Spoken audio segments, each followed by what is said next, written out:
And now on to a story that we continue to cover, U.S. sanctions in Iran.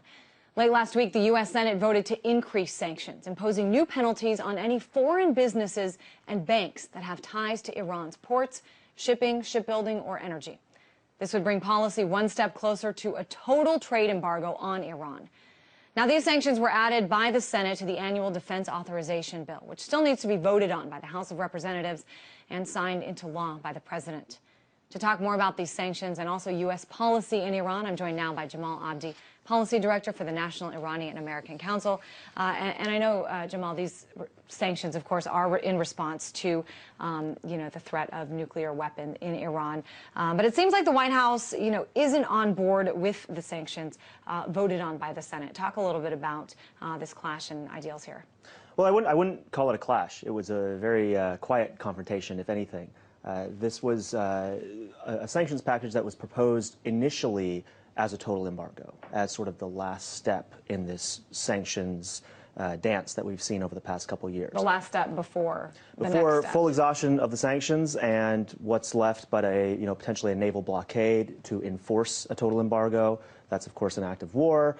There's also talk of, this spring or summer being Israel's, last point before they actually go in and strike. The so-called red line. The so-called red line. We've heard the red line articulated many times in the past, but, there's indications that this is the most serious of the red lines that have been drawn. But the point is that the supporters of the sanctions have articulated this as being sort of a race to the end with Iran, that we need to escalate our sanctions towards a full embargo before they can race to become quote-unquote nuclear capable, which is a very unclear term.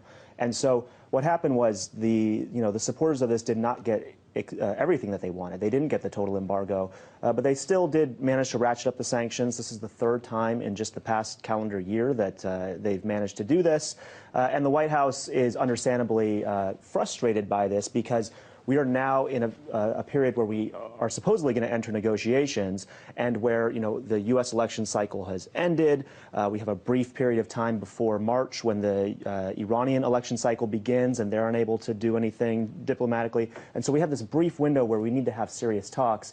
And there's a sense that Congress is interfering and sort of undermining the president's flexibility by passing yet another round of sanctions that are potentially going to, upset some of the United States' allies in this process. Yeah, and that's what I wanted to talk to you about, because this is not a direct action on Iran. This is a direct action on anyone who does business with Iran. So obviously, in the long run, who does that hurt the most? It hurts Iran. But what about some of these other countries who would be penalized for doing business with Iran? I mean, what are you hearing is their reaction?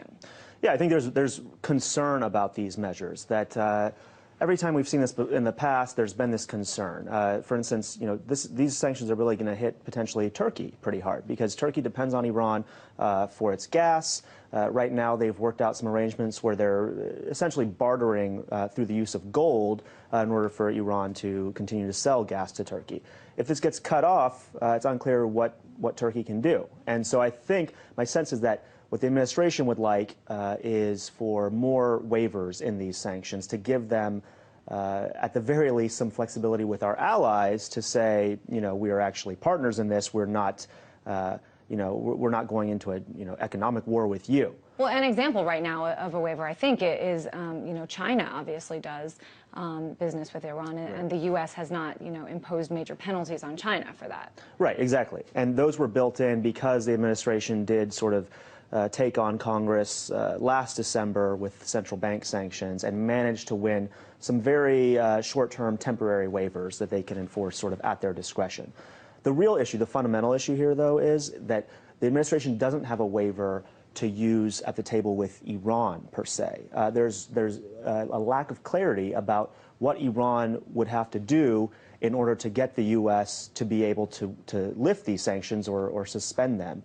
And so there's a lack of confidence, I think, every time these sanctions get passed, that the sanctions are actually going to be used as leverage rather than just a sort of a step-by-step incremental approach towards a confrontation. And Jamal, when we talk about sanctions, it's really interesting because this is sort of seen as a non-violent alternative to any sort of military violence, and it's sold to the American people as a way, to show that we're tough, but it doesn't actually, physically hurt anyone. But that's not really the whole story, is it? It's definitely not the whole story. We're seeing now reports of there was a young Iranian kid who died because he couldn't get medicine for hemophilia treatment. And we're hearing about these increased shortages of medicine in Iran because the sanctions are cutting off those imports. So this is having real effects. Now, this is a problem that the drafters of these new sanctions took into account. They acknowledge that they exist, but instead of actually taking action to make sure that our sanctions aren't cutting off medical exports to Iran, instead they said, well, we're going to demand the president give us a report about who is diverting these medical goods from Iranians. Now, that's fantastic if that's what we need to get to the bottom of this, but at the end of the day, if that report actually comes through, if it names Iranian officials, great, let's make sure that's not happening. But we do know that the sanctions are going to be are a main culprit of this, and we're going to have to look in the mirror and say, okay, now what can we do to make sure that we're actually not the ones who are responsible for ordinary Iranians dying because of lack of access to basic medicine. Yeah, absolutely, especially when it comes to young people there. Let's switch gears a little bit because these sanctions aren't the only sort of new policy. There was an article in the Wall Street Journal that talked about the increased use of surveillance drones by the U.S. over Iran. Talk about the impact that has. Well, we heard a few weeks ago about a drone that was actually shot at by Iranian jets. This, was understandably an area for concern. We know that the U.S. apparently is escalating these drone flights, and the Iranians have complained to the U.S. that these flights are violating Iran's territory. The U.S. denies that. But we also know that, I think it was last year or several months ago, a spy drone was actually shot down inside of Iran. There have been reports of real cloak and dagger type stuff going on inside of Iran, where you've had street signs replaced by cameras and monitoring devices by the U.S. and its intelligence assets inside of Iran. So there seems to be a pretty thick blanket of surveillance over Iran. But the problem here is that, for one, it really doesn't do a whole lot to, bolster confidence or trust between the two countries. And two, there is a need for more oversight and surveillance, but it has to be done in a legal fashion. And there is a legal basis with which to do that, and that's the IAEA, the UN Nuclear Monitoring Agency. And what we should be doing, hopefully, if we can get these talks started, is to work on an end game that involves greater legal inspections by the IAEA that Iran accepts, that can give the U.S. and its partners assurance that Iran's not moving towards a nuclear weapon, and gives Iran its entitlement to a domestic enrichment program. But wasn't this sort of the process before? Why isn't this something that could be working? This is something that could be working if we're actually having these negotiations, and I think there's a lack of clarity about what is our end goal. Can we arrive at a point where inspections are robust enough that we can be assured that there isn't a problem here and we can actually put this issue to rest? Yeah, certainly lots to consider and some interesting new developments here.